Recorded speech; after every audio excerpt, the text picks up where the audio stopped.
ተብሎ ነው ሁል ጊዜም ትምህርት የሚሰጠው። ቀደም ሲል ንባብ ማለት ፈረሰኛ ማለት ነው። ፈረሰኛ ወይም ፈረሱ በሚሮጥበት በሚጋልብበት ጊዜ የሚረግጠውን አያውቁም። መንገድ ላይም ሊረግጥ ይችላል፣ ባልሆነም ሊረግጥ ይችላል። አንባቢም እንደዚሁ ነው። ሲያነብ ሊገባን ይችላል፣ ላይገባንም ይችላል። የሚጥለውም ይኖራል፣ አስተካክሎ ሊያነበውም ይችላል። ስለዚህ ተስተካክሎ እንድንሰማው እንድንታነጽበት ነው እዚህ የምናስተምረው የምንመካከረው። ስለዚህ ቀደም ብላችሁ በቅዳሴ ውስጥ ቆማችሁ ስታስቀድሱ የሰማችሁትን ቃል ነው አሁን እዚሁ የምንደግመው። እንግዲህ ወንድሞቻችን ቅድም የመድረኩ መሪ እንዳለን አብዛኛው ዝም ብዬን ማዳመጠው ከማስተማር መማር ስለሚጣፍጥ ማስተማር ጥያቄን ያመጣል አይደለም እንዴ? ማስተማር ጥያቄን ያመጣል፣ ተጠያቂነትም ይስባል። መማር ግን ትጠይቃለህ እንጂ አትጠየቅም። እንደዚሁ ነው። ደግሞ ከእናንተ ጋር አብሬ ስማማር እንዲያው ደስ ይለኛል። ቆሜ ሳስተምራችሁ ግን ቆሞ ማሰለፍ ማለት ነው። አሰላፊ ሁሉም ደስ እንደሚያሰኝ ሁሉ እኔም የማስታውለው የማጎለው ይኖር ይሆናል በማለት ማዳመጡን ነበር የምፈልገው። ዝሮ አስተማሪው ማን ነው? እግዚአብሔር ነው። እኛ ለምልክት እንቆማለን፣ የሚያስተምረን ግን እግዚአብሔር ነውና እግዚአብሔር የሚያስተምረው ትምህርት ደግሞ አነሰ በዛ ይባልም ከቅዱስ መጽሐፍ እስካልወጣን ድረስ የምናገኘው ምክር ትምህርት ይኖራልና ከልብ ማዳመጥ ያስፈልጋል። እንግዲህ ቅድም የጠቀስኩት ጥቅስ በማቴዎስ ምዕራፍ 22 ቁጥር 14 ላይ የሚገኝ ኃይለ ቃል ነው። ለታሪኩ ግን ቀደም ብለን እንደተናገርነው ሁላችንም በቅዳሴ ላንኖር ስለምንችል ከመጀመሪያው ጀምሮ ታሪኩ በምሳሌ አድርጎ የተነሳውን ታሪክ አለፍ ብለን እናነሳዋለን። መጀመሪያ 22 አንድ ቁጥር ላይ ስንነሳ መንግሥተ ሰማያት ንጉሥ ለልጁ ሰርግን ያደረገ ንጉሥ ትመስላለች ብሎ ነው የሚጀምረው። መንግሥተ ሰማያት ብሎ ነው።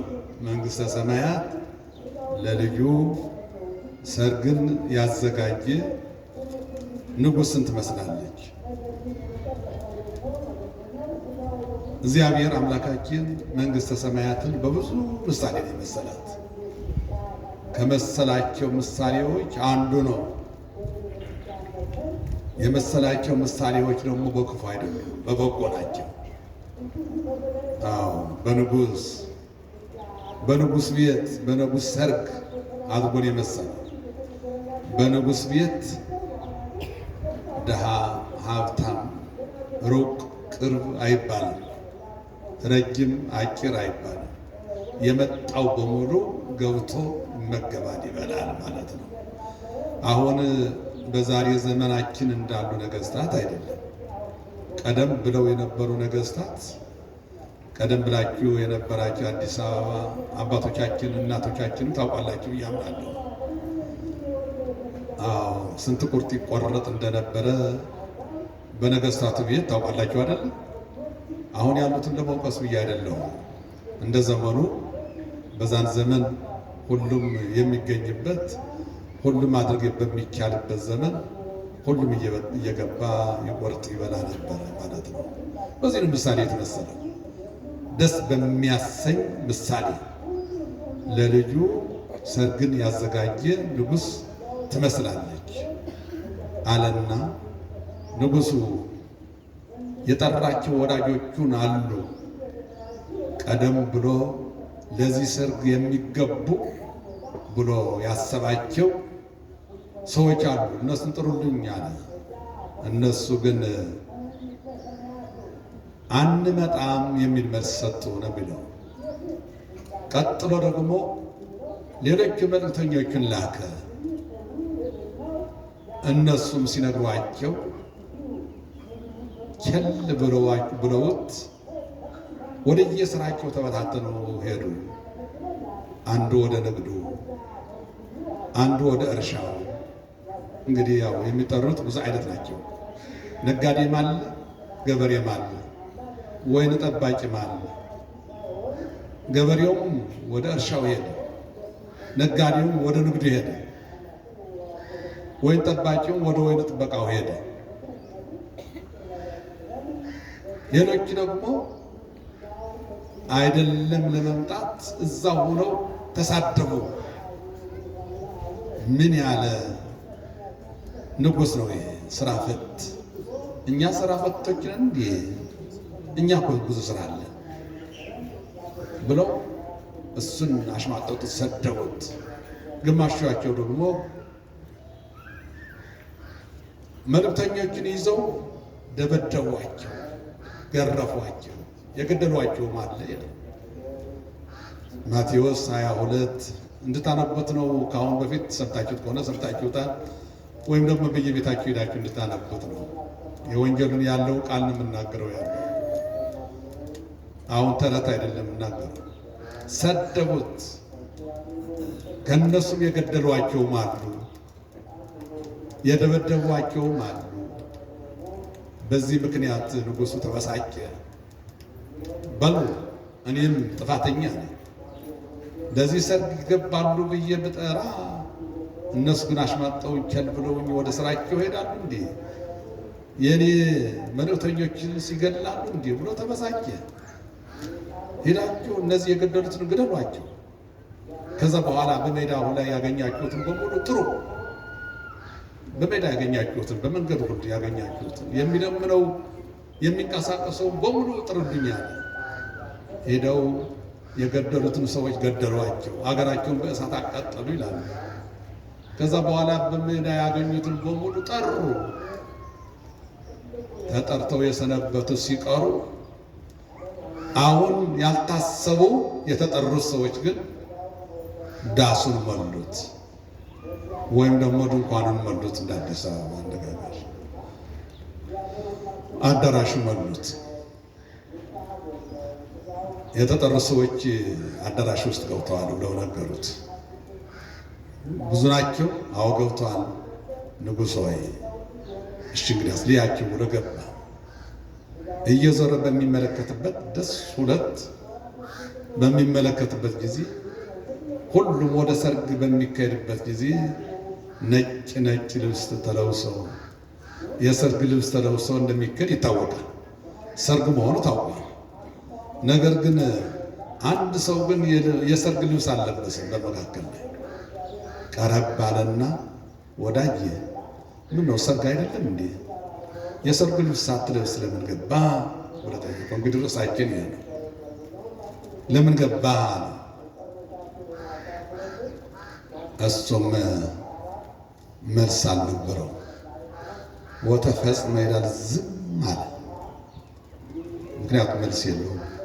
ሰርግ ነው። የሰው ሰርግ ማባላሸት እንደማይገባ በተለይ አዲስ አበባ ታውቁታላችሁ። ዛሬ እንኳ ተመሳሳይ ልብስ አይደለም የሚለብሰው፣ ግማሻቸው ራቆታቸውን የሚገቡት አማራልን ብለው ማለት ነው። ግን የሰርግ ልብስ የታወቀ ነው። እንዲያውም ቀደም ብለው የነበሩ አባቶቻችን እንዳስቀመጡልን በማቴዎስ ምዕራፍ 25 ላይ እንደምናገኘው ልብስ ብቻ አይደለም የለበሱት፣ በእጃቸው ጧፍ ይዘው መብራት ይዘው ነበር ሙሽራውን የሚጠብቁት። በደንብ አምረው ለብሰው አጅጠው ያቆዩት ሰነፎች ተብሏል። አዎ የሰርግ ልብስ ያለበሰ ሰው ሰርገኛ አይደለም። ስለዚህ ለምን ገባ አለ፣ ዝም አለ።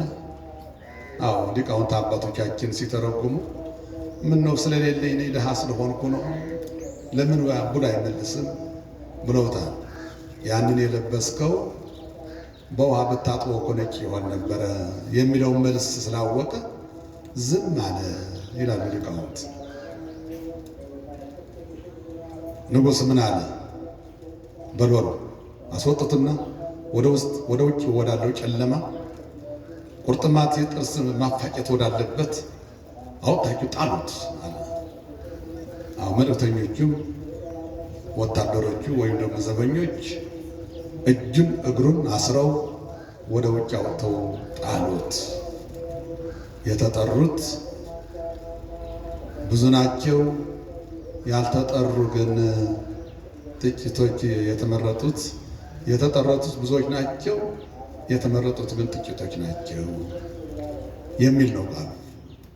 እንግዲህ የተወደዳችሁ ምዕመናን፣ አሁን ጌታችን አምላካችን መድኃኒታችን ኢየሱስ ክርስቶስ ስራ ፈት ሆኖ ስለ ሰርግ ጉዳይ ለማስተማር ፈልጎ አይደለም። ነገር ግን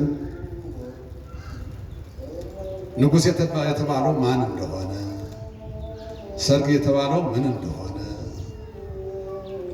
ተላላኪዎች የተባሉት ጠሪዎች እነማን እንደሆኑ፣ ተጠሪዎች እነማን እንደሆኑ በምሳሌ አድርጎ በምሳሌ የተናገሩት ለሰው ልጅ ስለሚገባ በተለይ በዓለም ያለው ለዓለማዊ ሲነግሩት ይገባዋል።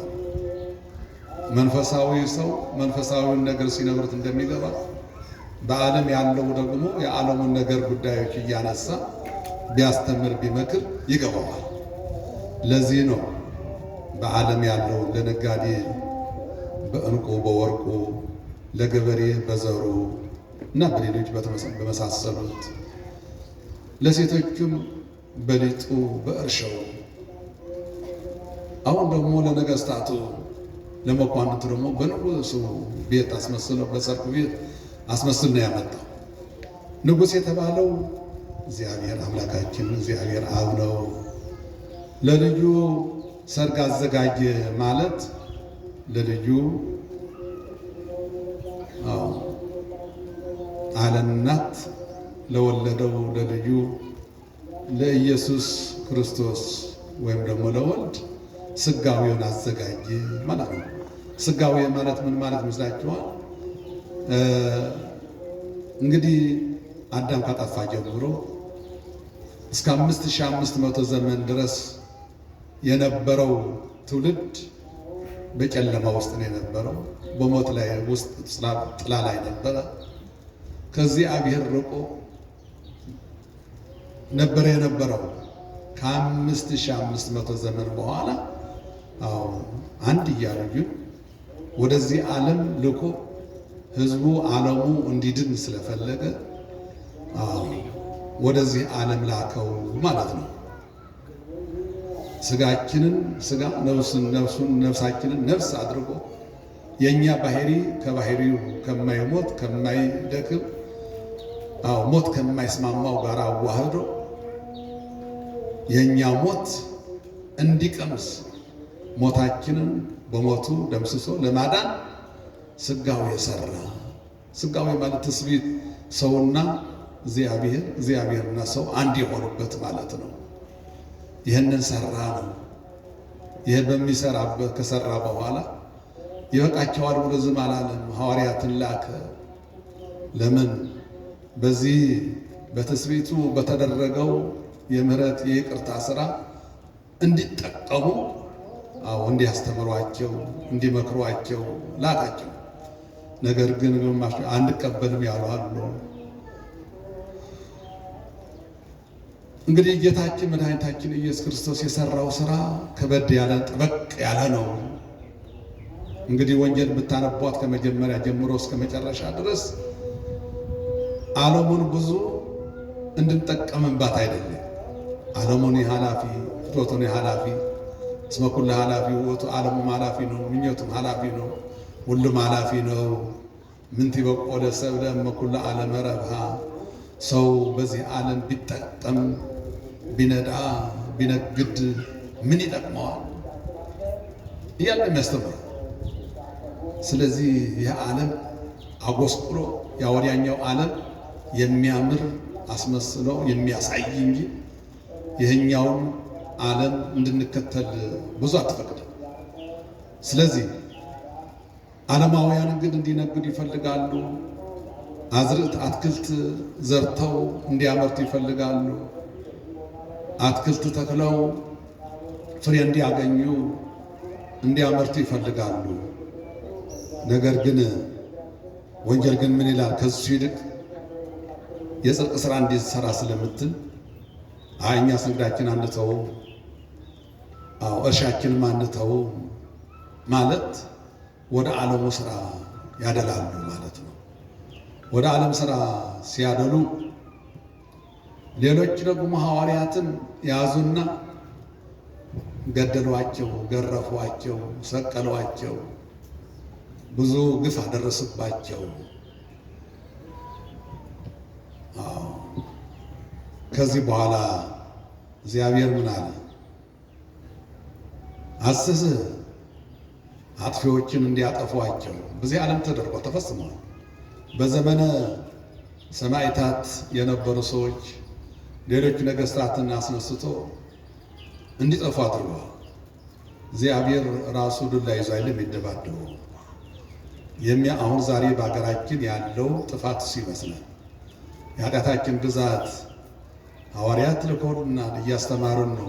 በፊታችን የሚያስተምሩ መምህራን ብዙ ናቸው። እንዲያው ከብዛታቸው የተነሳ የሆነና ያልሆነ አማርኛ እየፈጠርን ያልሆነ ነገር እንከተላለን።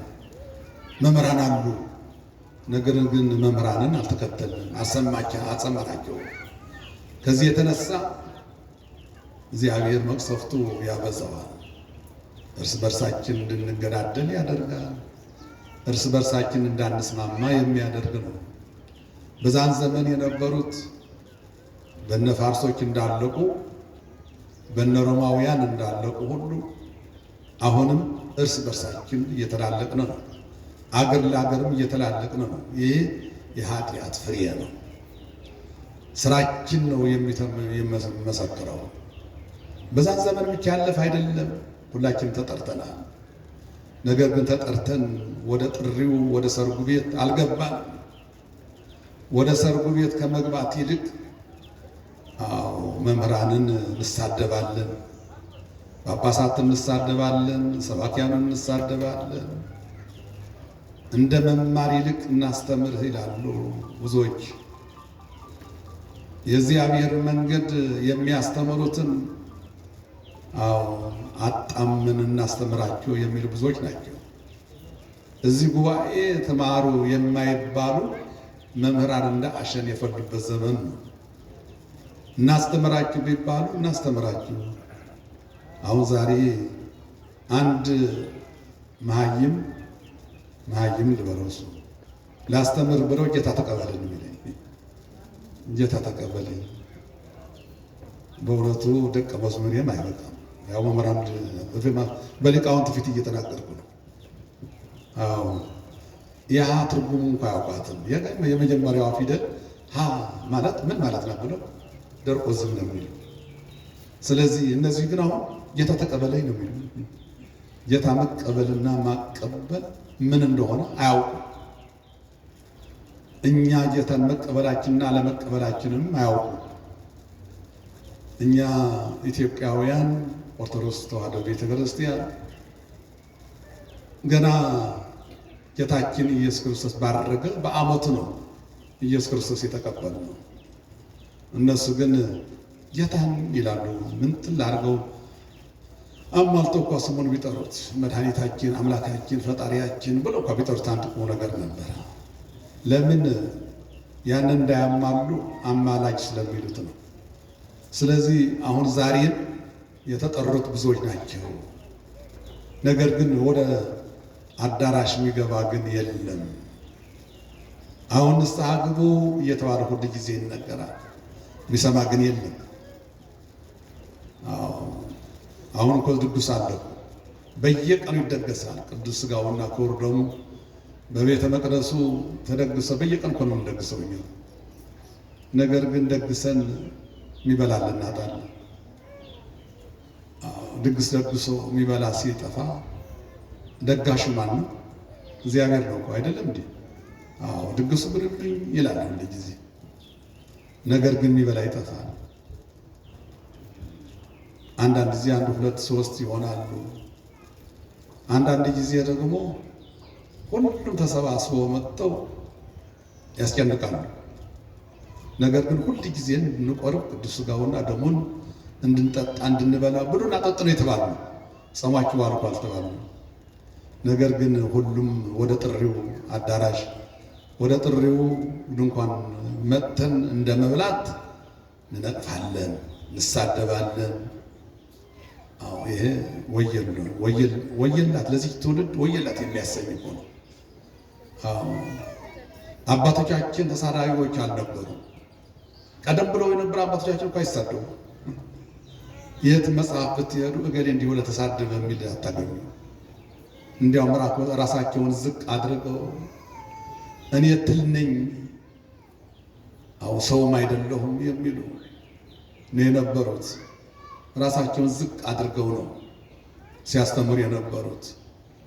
ተማሪዎቻቸውም ደቀ መዛሙርቶቻቸውም ራሳቸውን ዝቅ አድርገው ነበረ የሚማሩት።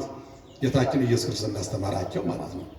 ራሱ ዝቅ ብሎ የደቀ መዛሙርትን እግር እንዳጠበው ሁሉ እነሱም እንዲያጥቡ ወገኖቻቸውን እንዲያገለግሉ ባስተማራቸው መሰረት አባቶቻችን እንደዚህ ነበሩ። ዛሬ ግን እንደዚህ አይደለም።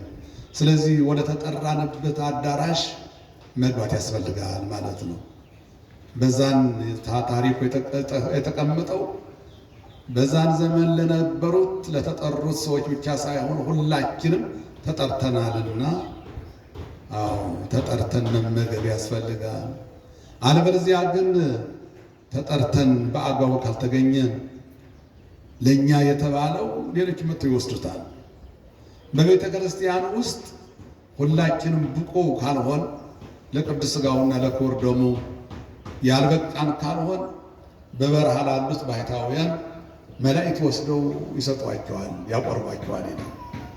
በረሃ ላይ ያሆናሉ። አሁን በዘመናችን በገዳም ውስጥ ገብተው የሆኑ ያልሆነ ሰዎች ቢያጎሳቁሏቸው፣ ነገር ግን እነሱ የማያዩዋቸው ቅዱሳን ባሕታውያን ለባስያነ ገዳም የሚባሉ አሉ።